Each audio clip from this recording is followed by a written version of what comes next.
Hi, and welcome to this week's Mortgage Broker broadcast. My guest this week is Chris Targett from Social for Brokers, and Chris is back onto the podcast. He first came onto the podcast back in September 2021, so it's been a while since Chris has been on, been a while since we've caught up, and I wanted to get his take on just in terms of content creation, what's happening in the mortgage broker social media space right now. So let's just get Chris onto the podcast. You're listening to the Mortgage Broker broadcast with me, Craig Skelton, the podcast which helps mortgage brokers at all stages of their mortgage broking career. So welcome back onto the podcast. Chris, how are you? I'm very good, thank you. Thanks for having me back on. It's been about 18 months, we were saying beforehand. Yeah, it is. You don't realise how it is 18. Well, we recorded it in August 21, so that is quite a decent amount of time ago. And I think it came out I'm looking at my notes, can you see to the side? So episode 25 of season 1, which was in September 2021. So yeah, it is well over 18 months ago. And it just, wow, like how much has changed for you? How much has changed for me? How much has changed in the world since we last spoke? So loads to catch up on. Yeah, looking forward to it, man. That's episode 25. So what number are we on now, roughly? We're past the 100, so we're now into the hundreds, and we've just had the 2-year anniversary. So like we've literally been going for just over 2 years now. So I'm trying not to look at the numbers. I'm more about the time, but obviously I need to be aware of we're in season 3 and 2 years in. So awesome, mate. And have to say, testament to the podcast. I see it all over LinkedIn, and I love the snippets that you do with people. And that's where, to be honest with you, we've done the same with ours, because I saw you did it and I thought, yep, it's a great idea. And then you just do like 60-second like highlights of the podcast. So testament to the podcast, mate. It looks like you're absolutely smashing it out the park. No, thank you very much, and thanks for that feedback. And I'll claim that I'll claim that one about the reels. It wasn't. It was Ash that did tell me to do that, so don't worry about that. Oh, was it right? We'll give Ash a shout out as well, because we all move in the same circles. Yeah, exactly. But no, thank you. Like, I appreciate you sort of coming back on, and and appreciate your feedback on the podcast, because it is you podcast. You've got amazing guests on your podcast. You've been running yours a long time, and it is quite like, from a podcaster's point of view, you think about, you keep going, you keep recording, you keep getting your guests back on and things like that. But it's not until the people reach out and the brokers that we work you don't know, you don't know who they are, you've no connection with them, they're connected with you on LinkedIn. And it's those kind of things that you really think, when they reach out and sort of say, Craig, just wanted to reach out and say, thank you so much for the podcast. Looking at becoming a self-employed mortgage broker 6 months ago, downloaded all your content, listened to it all, and just thanks so much. And I'm building a business, and that's what I'm doing. And I just want to thank you for your help. It's those, you get motivated by that, don't you, Chris? I think that's 100%. The thing. And if I tell a little story from when we did the podcast, when I started our podcast, I remember being in my third bedroom, and it was pitch black outside, and I'd set myself an evening and I was going to record 4 podcasts. And the first one was a bit of like an introduction as to who I am, where I've been, what I do, and what my podcast was going to be about. And I remember sat there with my cup of tea like this, hands round it, sweating, shaking, trembling voice, going, oh my God, I'm recording a podcast. It's so scary. And that is, when you start a podcast, it's horrible, isn't it? Because you don't want to stutter. To then get messages, as you said, like 2 years later, really lovely, positive messages saying, Chris, just want to say, I've really enjoyed the podcast. The message that they're sending me has no other reason other than to say, thanks for what you're doing.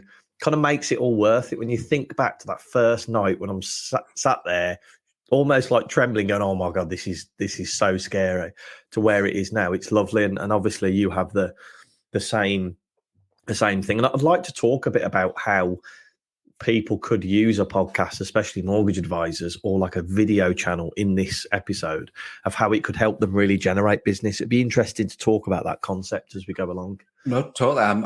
You know, there's no agenda. We've gone straight into it. I don't think you need an introduction, Chris. I think everybody sort of sees your branding, your content, and like I say, going back to what you said, and I appreciate your feedback. The same for me. Whenever I speak to brokers, speak to new brokers, you're one of the people that say, look, you need to conquer things like your social media. You need to conquer, and like you say, the things we're going to talk about. But if you want to know something about Canva, Chris is your man, like literally top tips, free stuff in there, and which I absolutely love that. I think that's like amazing that, and I do. You come on my feed every single day. Take your top tips. I do use Canva Pro, not enough at the moment, but I certainly, with your help and and the knowledge that you share, then I appreciate it. But yeah, absolutely. Let's talk about the podcast, because like I said, I think what people tend to don't understand, and I obviously can't wait to get your feedback on thoughts on this, but because the principles of firms and the firms owners, that when I first started doing the podcast, didn't sort of say, well, and I still get this now. Well, how much money do you make out of the podcast? How much income does it generate for you? And it's sort of like, well, it depends on how you quantify income in terms of why you do it. And I think that sometimes we get too hung up on when we're doing the content or the social media and the posts and podcasting and videos. It's all about, well, how many followers have I got? How many likes am I getting? How many this, how many that? When actually, the reason why I do it is to help people become self-employed mortgage brokers. I will generate some income from it, absolutely. But generally speaking, I don't generate any income from doing a podcast. And that's the thing in this world where we can measure everything. And I'll go on to social media in a minute, but when we can measure everything and we can analyze everything, it's very easy to say how much money has that returned me. But if we think back to pre-internet days, so even like probably 30 years ago, say, for example, could you say to a company, what's the return in investment on a billboard? It's very, very hard to quantify that. We're only now looking at how to quantify social media or podcasting or videos because we can look at some of the figures, but you cannot make a direct correlation between me appearing on this podcast and then how much business it would generate me in the next 12 months. What you've got to think about, and this is what I love about the industry that we're in and the time that we're in, is you've just got to give people as much value as possible. And I know that seems really, really corny, but I don't care. That is what this time is about. Give as much value as you possibly can, and you'll reap the rewards from it. And you see that all over the media. What's happening with these big companies now is the marketing companies are making these brands give people something back for them to use them. It's no longer that you can just ask for business and get it. So you've got to do your videos, your podcast appearances. And I'm going to talk about an idea that I've had that I've kind of taken from somebody called Gary V, that I think mortgage brokers and the likes of estate agents could do this by having like a local TV channel. But before we get into it, if I give you a bit of a background to who I am, I run Social for Brokers. We're huge on branding companies' social media posts and putting out topical relevant content. So you can see I've got everything branded now. We've got on the front, the back, we've got the sign, we've got the mug that side. So it's all about drip feeding your brand in people's social media feeds, because there's so much noise on social now. So many people upload to social media. They simply don't take in every single post that you put out. And that's fine. That's the way the world is now. But if they scroll past your post and your post has a consistent color, a consistent theme, logo, and font, what they will do is they will take your branding even if they don't read the post. So a perfect example I always use is the carrier bag analogy, that if you see somebody walking down the street with an orange carrier bag, you automatically know it's Sainsbury's. You don't have to look at the logo. And no other supermarket would dare open a brand that was bright orange. No. That's the strength you need to get your social media posts to in your local area or in your niche. That if you were, for example, I'm blue and orange, and a perfect example is somebody messaged me a couple of years ago and said, I saw a bus in Manchester that was blue and orange, and I honestly thought of you first. That's the strength you want to get it to. So in your local area, if you're purple and your posts are purple, another mortgage broker would never think or wouldn't be stupid enough to open a brand that was purple. No. But then the second thing is, if anybody in that local area sees a purple post on social media or a purple billboard, even if it's not your company, they will think it's yours. So that's the big thing that we are about colour. And I can give you a honest sort of, we've not spoke about this before, but as you can see from my background, I'm a bit of a Formula One fan. Week in, week out, I'm very I will take in as much as I can. And I just thought you were sponsored. I thought McLaren and Social for Brokers were exactly the same, because you're exactly the same colour, the orange and the blue. I'm not an F1. Is it orange and blue as well? Yeah, absolutely. So yeah, you look at this, the orange and the blue. So as soon as I see the orange, Chris is back on the F1 again circuit, and fair enough, he must be doing well being able to sponsor McLaren. So, imagine it, yeah. It's like a sport I've never been into. I tell you what, I saw the other day. It was on Channel 4, and I think it was maybe Formula 3 or something. And there was a DeWalt car, and it was bright orange. I was like, oh, that's quite cool. But yeah. Sorry, we digressed a little bit there, but no, that it was relevant to what you were talking about, because that for me is because I see your content every single day, and if I saw something else that was the blue and orange and somebody were putting some content out there, I would automatically think that they were associated to you, not as something that they're doing. So I get totally what you're saying with that. Definitely. And it's like the old brochures on the fridge magnet. So whenever you've had it through the door, I don't know if people grew up with this, but you get through the door a booklet of all the local tradespeople, whoever that may be. And on the front page, somebody would pay for a sponsored post on the front, say if it was the local carpenter. And that booklet would have a magnet on the back, and it was always stuck to the fridge. Every morning when I went for my breakfast, even though I wasn't looking at that brochure, I was taking that brand in every time I went to go get the milk. So then when it comes to, I need a carpenter, that would be the first one to think of, because I'm seeing them every day. That's what there you go. There's a tagline for you. Make your social media feed like your fridge.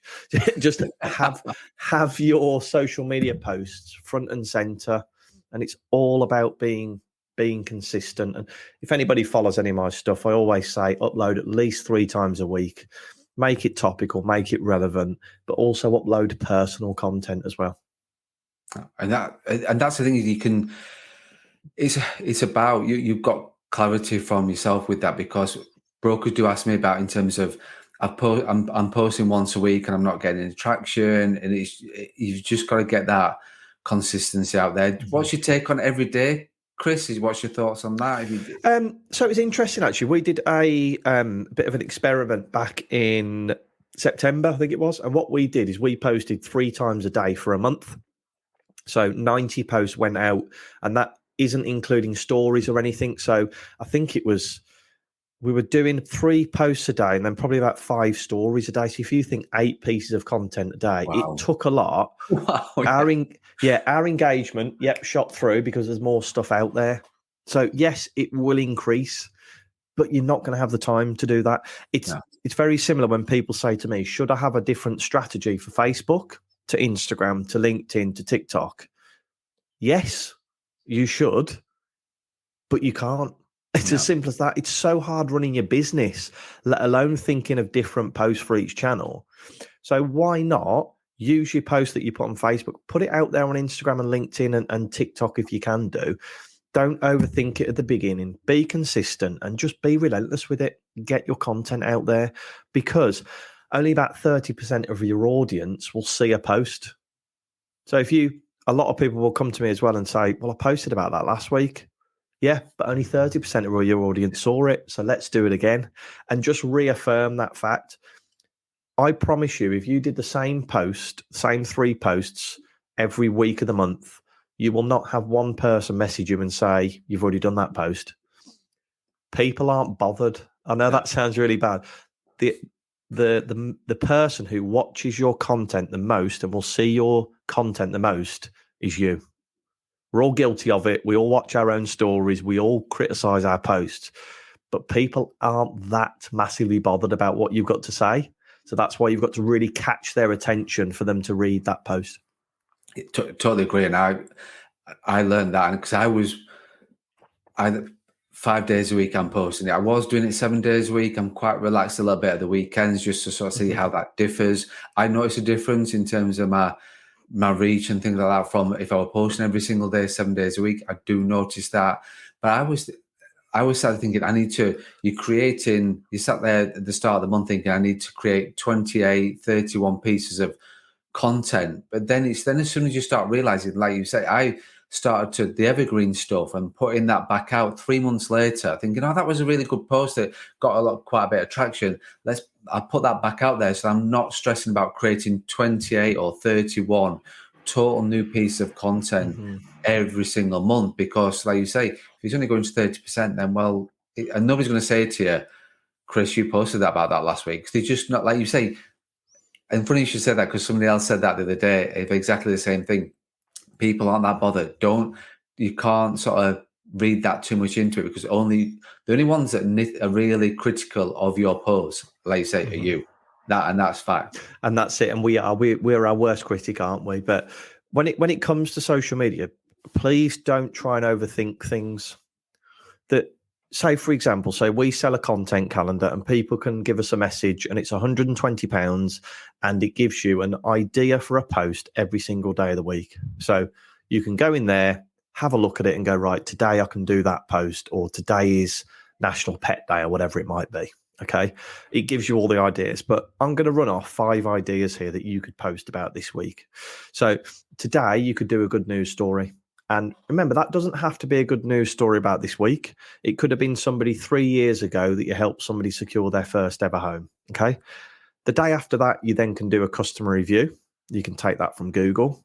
So there's 2 bits of content I haven't really had to think about. The third one is look at an awareness day calendar online. So it'll give you loads of different, like World Tortoise Day or Clean Your Shoes Day kind of thing. So the 11th of April is National Pet Day. So upload a photo of your pet, or ask for your customers to send in photos of your pets.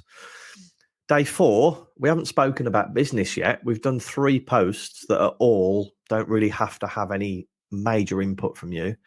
Number 4, you do a post about how some fixed rates are starting to come down, even though the base rate went up. That's something interesting. If you want to speak to us about your mortgage, give us a call. And then the 5th post, you could look at some figures of how many people are diagnosed with cancer every year. Are you protected against it? And that's 5 posts there. And you don't really have to think much about what am I going to post. That's done.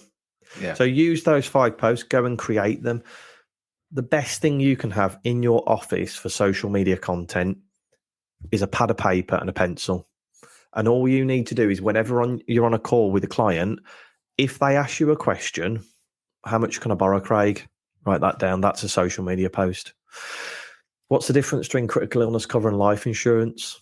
Write that down. These are questions that Mike Smith, who's on the phone, want answers to. And then I bet you 80% of your social media audience want answers to the same question as well. Yeah. And even if they don't want the answer today, they will want their answer to that question at some stage in their lives. So definitely. And I got this actually from Ben Moore, who's an estate agent, and he talks about social media content as a dartboard. And every dart that you throw, you want to be trying and hitting the bullseye. And that piece of content, the bullseye, is to get that client to phone you. Okay. Over the course of a year, you might be throwing darts at that dartboard and they're hitting the 5, they're hitting the 10, triple 20, whatever it might be, but they're missing the bullseye. But then when you throw that one dart, that one piece of social media content that says, are you struggling to remortgage or being told no by your bank? Give us a call. It hits the bullseye, and that's when they call you. Without throwing the other 20 darts over the last year, you're never going to hit that bullseye. So that's why you need to put more content out there. Excellent. Great analogy. I love that. Yeah, I really liked it. And I always give him credit for it because it wasn't me that thought of that one. But think of your social media content like a dart on a dartboard. There will be one that hits the bullseye, but you need to keep trying. And you're not going to know. The thing is, you don't know which one, do you? So you just got to keep throwing the darts because you're never going to know which one's going to hit the bullseye. Exactly. And your client will never phone you up and say, hi, Craig, I want to book an appointment. The reason I want to book an appointment is you talked about green mortgages on the 14th of April, 2023. Can we book They're never going to say that. But what will have happened is they've watched your content for 6 months. They've seen that you're a thought leader, the social proof that other people have used you. You've uploaded a few photos of the dog. And when I pick up the phone to Craig, I can say, how's Buster getting on? Do you know what I mean? That's where social media is really good for you. Definitely. It certainly is. So tell me about Gary Vee then you mentioned before, because I do enjoy the reason why Gary Vee is again brand to do with the New York Jets. So he's obviously a massive New York Jets fan. Know all these stories about how he got into the US and why he came about New York Jets, and his mum did like all those sorts of things. And my wife's a massive New York Jets fan, so I'm aware. Yeah, so I'm aware of, like, I follow him on social, but and the Jets point of view as well. But obviously from a business point of view as well, he's a very successful guy. So yeah, I'm interested when you mentioned about Gary Vee, like pretty amazing, thinking, I am interested to hear about. Yeah, so a little bit of a story about Gary Vee and the background to him. So he runs probably one of the most successful marketing agencies in the world. He's looked after the likes of K-Swiss, Pepsi Max. He did the peanut butter brand and did like Super Bowl adverts for it. And his goal is to buy the New York Jets. The reason he wants to buy them, he absolutely loves them. His mum knitted a jersey for him when he was a kid with the number 5 on the back. So whenever you see Gary Vee in a photo, he always puts up his hand 5, and he released the story to say the reason that he puts 5 up and the reason he wants to buy the New York Jets is his mum couldn't afford to buy him a New York Jets jersey, so she knitted him one, and he said, when I grow up, I'll buy the New York Jets for you, Mum. And that's kind of where it comes from. But so Gary Vee, he FC blinds, he curses. So if it's not for you, maybe stay away from his content. But his stuff is gold. And there's one thing that's always stuck with me that I think is the next stage in marketing. And what it is instead of trying to hit a national audience with your mortgage brokerage, is to really try and niche down into your local area. And the way that I would do this would be to be your local TV channel. Okay. So what I would do, I would start a YouTube channel and I would go around the local area and set up interviews with all of the people that are influencers in the local area. So I'm talking about the headmaster or headmistress of the local school. I'm talking about the local butcher, somebody that owns a small business, somebody that owns a dog walking business, whoever it may be, all the small business owners. Okay. And I would interview them. And what I would do is create a YouTube channel for, say, I lives in Smithson, the village. So Smithson TV. And what I would do is interview all of these people and talk to them about the local area. Okay. So how's the school performing? Where's the best walks to take the dog on? What's the best seller in your shop at the moment? And that does 2 things. The first thing, it shows you're local and it shows you know about the area. So if there's somebody moving out of area into your area, they could essentially watch that TV channel. But the second thing is, when you're interviewing these people, they'll do the advertising for you. So what they will do is, imagine you've interviewed the dog walker. They are going to tell their friends that they've been interviewed by you. Go and watch my interview. And then on the video, you would literally have your logo at the bottom, or say on the interview, you could kind of bring a bit of a property section into it and just go, just to let you know, remember guys, we help with mortgages, so you can always give us a call. But be your local TV channel, because what will happen is when you're doing these videos, people will get to know your face. Okay. So like, for example, Craig doing his podcast here, if I was looking to go under CS mortgages, okay, I can pick up the phone to Craig. I already know what he looks like. I already know what he sounds like. I know how he drinks his tea or whatever it might be that he's mentioned on the podcast. So it's very easy for me to speak to him. Imagine that as a client in your local area. They've watched Smith's TV and you've been on it every week for the last 6 months. They can pick the phone up to you and go, oh, you interviewed my mate Dave that does the dog walking. Let me have a chat about my mortgage. And that, I think, is the biggest thing. The first person to do that in their local area, in whatever business it might be. You can be a mortgage broker, you could be an estate agent, you could be a local shoemaker. Whoever does it first will own that area. Yeah. And like I say, whoever does it first will own that area, because it's all about local, like niching local in terms of the whole local community, buying local. That's the whole that sort of concept and movement that we're moving towards. Definitely. And then look, it opens up other revenue streams. Then you can be sponsored by local companies. So imagine you do a video and then the, I don't know what other companies could be, local baker says, look, we really want a pitch on your social channels. Can at the bottom of your YouTube video put our logo and we'll pay you 50 quid a video, whatever it might be. It's another revenue stream. And I know that's going further down the line, but I just think it's huge. And I think that's the biggest thing that people can do is to set up a local TV channel. And it doesn't seem direct. It's like, well, why are you interviewing local people? Yeah, that's what I was thinking. Like, it doesn't sound like a pitch. It doesn't sound direct. It's not. Like you said, the first person that does it will then own that area. Absolutely. And the thing is, as well, is that, you know, like you podcast, Chris, you do, like you obviously on YouTube and do the rest of it. And when you're interviewing people, it's about the guest. It's 80% of the time it's about the guest. So all you're doing is facilitating the conversation. So you don't need to be the expert on what's happening in local schools or the Ofsted report or what's going on with that new baker that's opened and what's going on. It doesn't have that's for them to talk about. You don't need to know about it. It's just you're facilitating the conversation. So if you can talk to people and have a conversation, like most mortgage brokers can, because that's what they do every single day of their lives, and talking to people for the first time, it's just a natural progression then to think, do you know what a cracking idea that is. What an absolute great idea, especially now that the weather's better as well. So it's the start of the spring, start of the summer. Yeah, what a great idea. I think it'd be huge. And then what I would do at the end of so I'd do questions like, how's the local school getting on? What's your Ofsted rating? What's going on in the school? Are there any local events you want to kind of like speak about? Imagine the amount of parents that would watch that video from the headmaster. And then at the end, you'd turn around and go, look, say if I was interviewing you, Craig. Right, Craig, you know that I'm in the property. You know that I'm a mortgage broker. I'm not pitching anything. What was the name of the first street you grew up on? Okay. And then, and where would your dream house be in Smiths Village? Oh, well, it'll be on that road. I absolutely love that road. Well, you know, if you ever need a mortgage for us, you know where to come. And I've not pitched at all. Yeah, now, that video, that headmaster is going to turn around, or headmistress is going to turn around and say to all the parents, they might put it out on an emailer and go, just to let you know, we've been interviewed by Smiths TV. You might have seen them in YouTube. Here's a link to the video if you want to know what's going on in the school in the next 6 months. All the parents watch it. Oh, he's a mortgage broker. Awesome. Then when you've built your audience up, say even if you've only got 100 people on your Smiths TV channel, you would do a video. So you've done 10 interviews.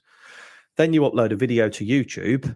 All the people that are subscribed will get a notification to say you've uploaded a new video. And on that video, you go, guys, I don't really talk about business on this channel, but just to let you know, I am a mortgage broker. If you need any help with your mortgage, then make sure you reach out to us.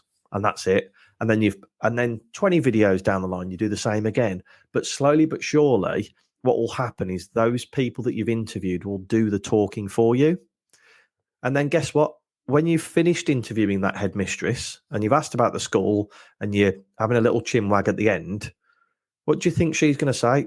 Do you know what? To be honest, I need to sort my mortgage. That's a client. You know, and that's one client who is very, very, can have a huge influence in that school. And then you get passed on to some teachers, and then the teachers speak to the parents, and then the parents speak to the friends. It will bring so much. There's a lot of effort at the beginning to interview people, but you will reap the rewards over the next 12 months. It would be massive, the first person that does it, I think. Absolutely. And like you say, it will be a bit of effort at the beginning, but everything is, isn't it? You're becoming a mortgage broker for the first time. It's more effort when you first start doing it, whatever you're starting out doing. But what an absolute awesome idea. I think, like, I've never even, we talk about brokers niching and going local and about the local community, Facebook groups and the rest of it. What a great idea in terms of flipping that even more and sort of being the first person to do that in your local area. Just become your local TV channel. This is what Gary Vee talks about. You should be a media company before anything else. So put yourself out there. And what made me think of this local TV channel was he said he had somebody call up and says, look, I don't know what to do for a business. He says, right, what I would do is, in America, they obviously talk about blocks and corners of their city. Go and stand on a corner and talk, what's your passion? And he's like, I don't know, baseball. Stand on the corner with a microphone and speak to people about baseball. Just record it on your phone, okay? And just have a chat with them. Every Monday morning, you go down and have a chat. You do that for a year, you get a bit of a name for yourself. Further down the line, you then get a local car dealership, turn around and go, tell you what, instead of doing the interview on that street corner, why don't you use one of our cars, like a carpool karaoke that James Corden does, and drive around the block, and round that block you ask them 10 questions about baseball and we'll pay you. Start making an income from it. Then when you're in the car, well, we want to promote these air fresheners. We'll pay you to put the air fresheners in. Do you know what I mean? And it spirals from there. But you need to put yourself out there in the beginning. And I think, sorry, my Siri was going off. I just think a local TV channel would be absolutely massive.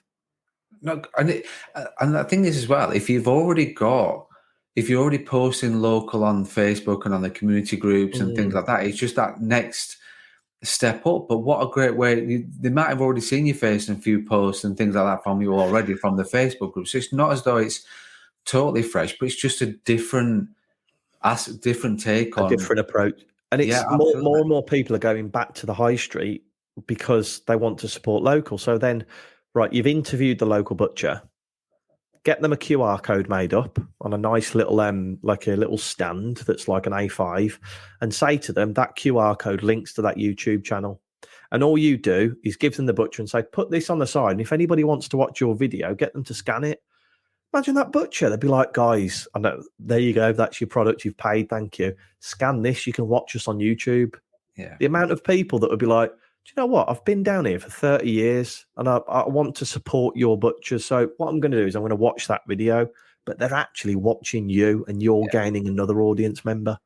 Absolutely. And the thing is, it's like giving like the people that you're interviewing, because I learned this from you when we first started talking about people want to see the background. People want to see behind the scenes kind of thing going on. So if you are that butcher, you can explain what goes on behind the scenes in terms of the journey, from from a product point of view, because we talk like about products of the importing, exporting, and buying local and that sort of thing. If you've got a butcher that is local and they source locally, sustainability and things like that, you're going to listen to that more and buy from him or her because they are that local and they actually they are breeding local and buying local as well, or the baker, their journey to getting to where they are and starting their business up and how they sort of learn to the trade. It's then, again, you're helping the local businesses get their audience as well, like you said before. How lovely is it? Yeah.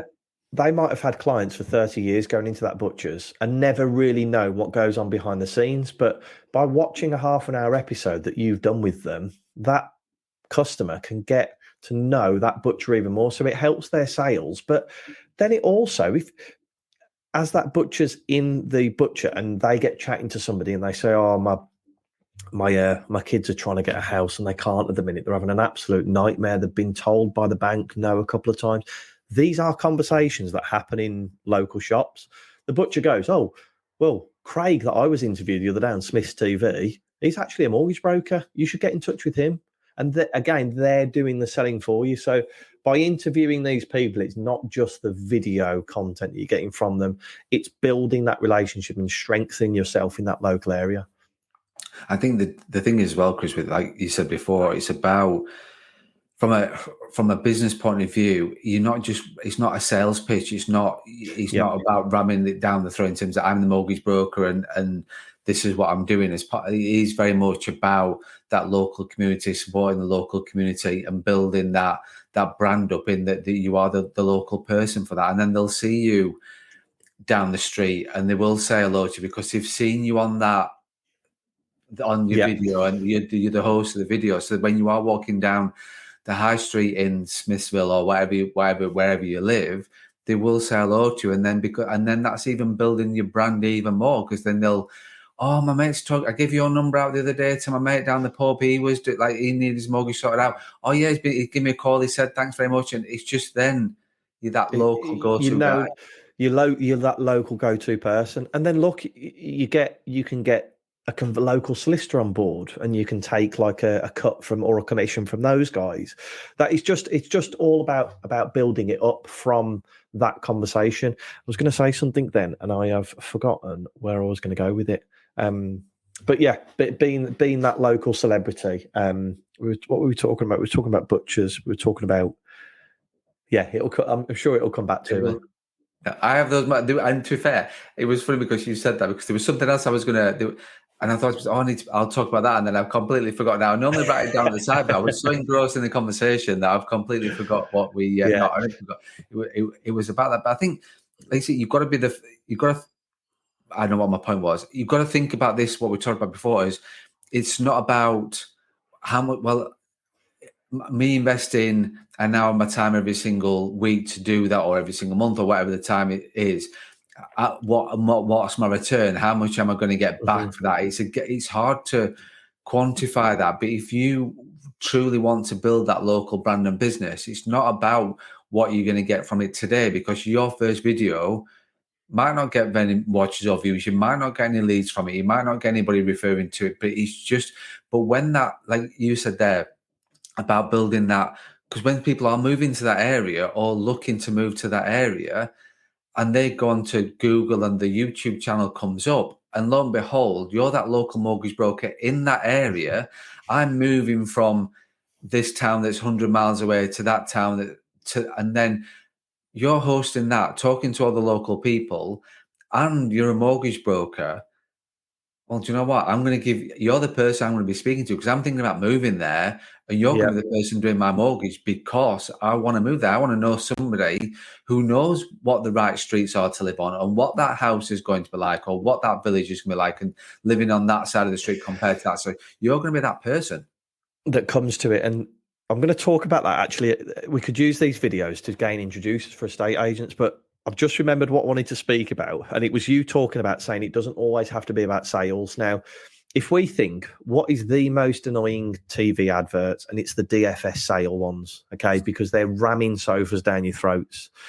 If you then look at that compared to a Lloyd's banking advert where there's a horse just running down the beach, they talk about nothing about their banking. They just say, we're by your side. That Lloyd's banking advert is more powerful than the DFS one going, we've got a cream sofa for $399. And people respect the Lloyd's one more because they're not being sold to. Yeah. Okay. So that's how you've got to think about your social media content, is informing them who you are and what you do, but not saying, we've got a rate of 3.99%, give us a call. People don't respond well to that kind of content. So that was my point on non-sales content. I've just thought what you could do with your YouTube channel, going back to this. So we've interviewed the local school, we've interviewed the local dog walker, and we've interviewed the local tourist centre. Okay. What I would do is I would compile an email of those 3 videos and go, if you want to know the local area, these are the 3 videos for you. I'd send it to all of the estate agents in the local area and say, anybody that's moving into the area, if you want to send them this video free of charge, I've got no issue, send them this. I've made a handy PDF of the local schools and interviews with all the head people, headmistress, headmasters. I've done the dog walker, the local fish and chip shop, the local butcher, the local baker. And then at the bottom, I've done a tourist centre 1 interview. Here's 7 videos you can send to your client, send it out. Does 2 things. The first thing, that estate agent might not have a mortgage broker that they refer business to. So straight away, you've opened up lines of communication. They might say, this is really useful, Craig. Thank you. Also, can we have a conversation about introducing? Okay.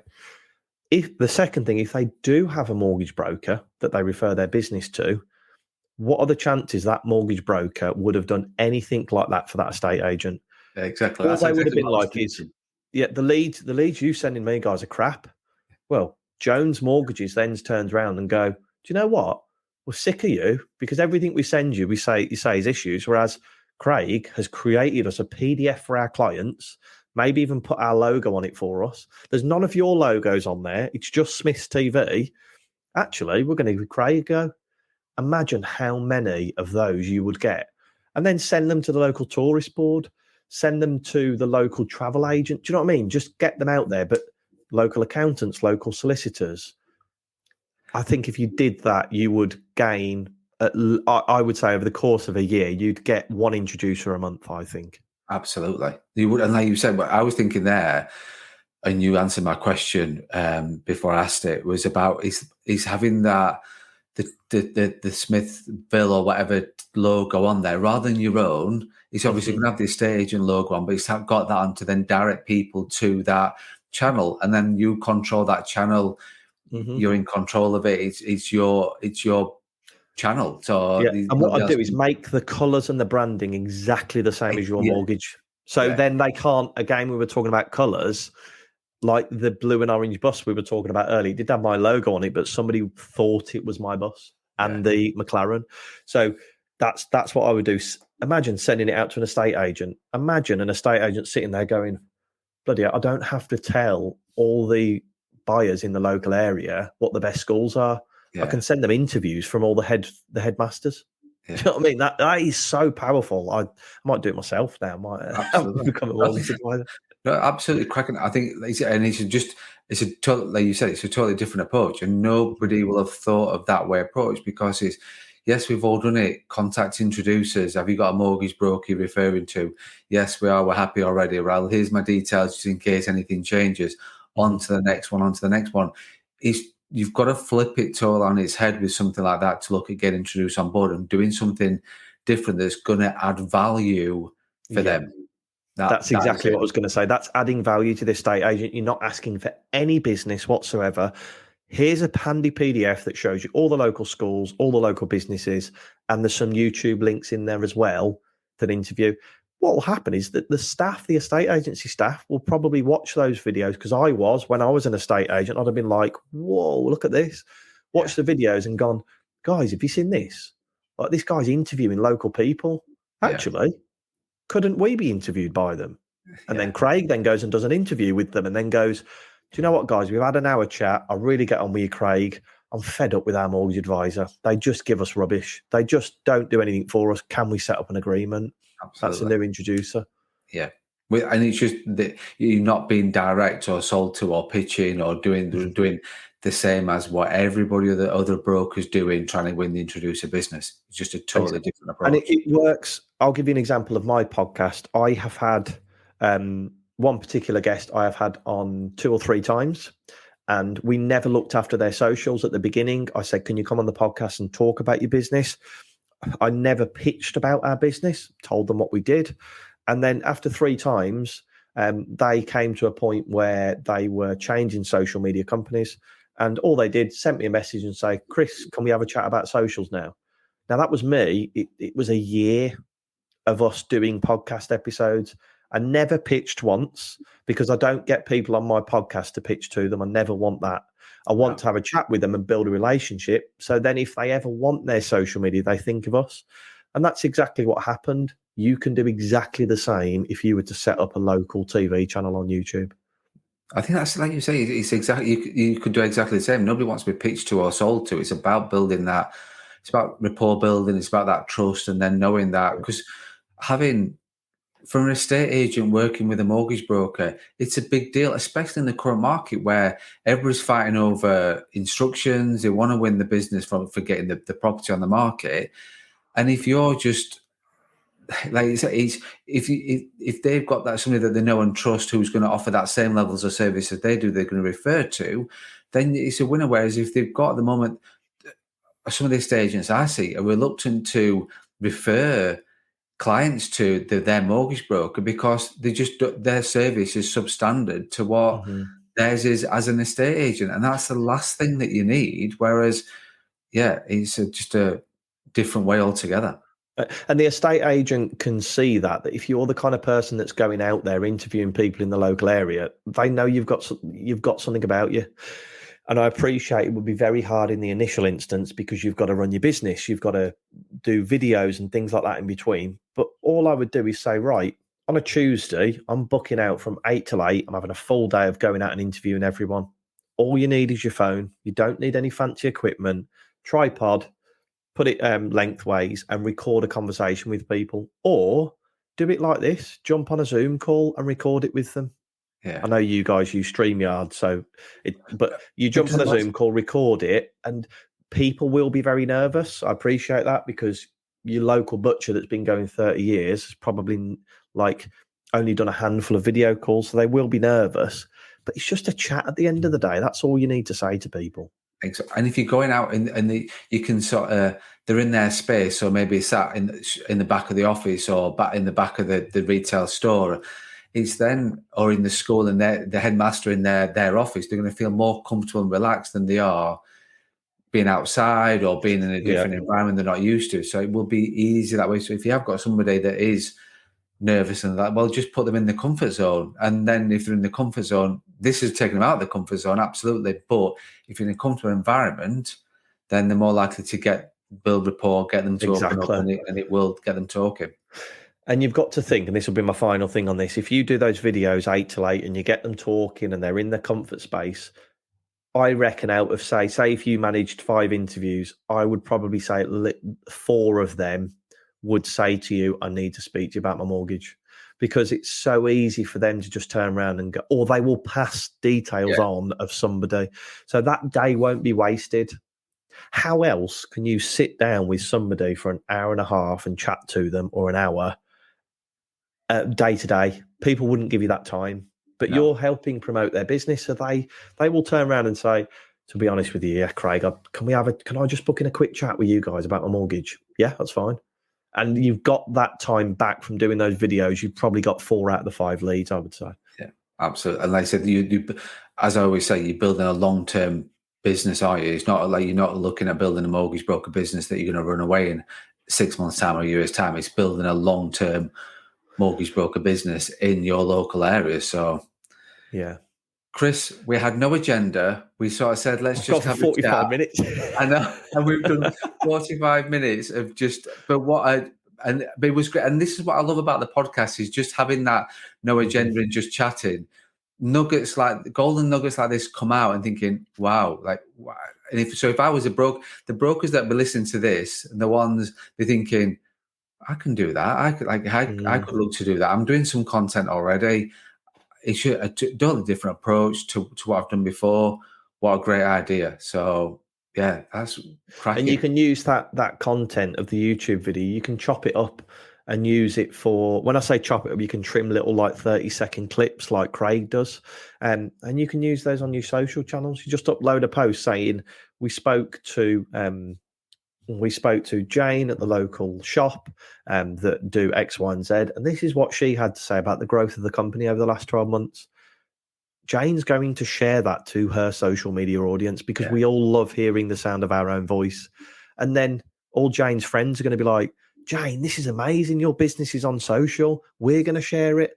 Before long, your audience, maybe say only 200 people follow your page, but it's grown to 5,000 people because Jane and 10 of her friends have shared that video.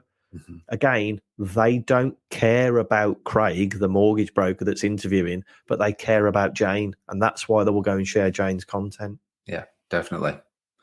Awesome. Chris, absolutely awesome. Absolutely good word. Absolutely awesome. Thank you so much for agreeing to come back on. Thank you for sharing that. And loved it. And again, trusting me to have a open agenda and really just having a chat and a catch up and see what's going on. But thank you so much for your time. No problem. If you want to catch me on socials, I'm on Instagram, LinkedIn, Facebook. It's Social for Brokers, or Chris Targett on LinkedIn. Connect with us on there. As Craig said, we give away loads of tips on Canva, social media in general. So send me a message. I'll be up for a chat.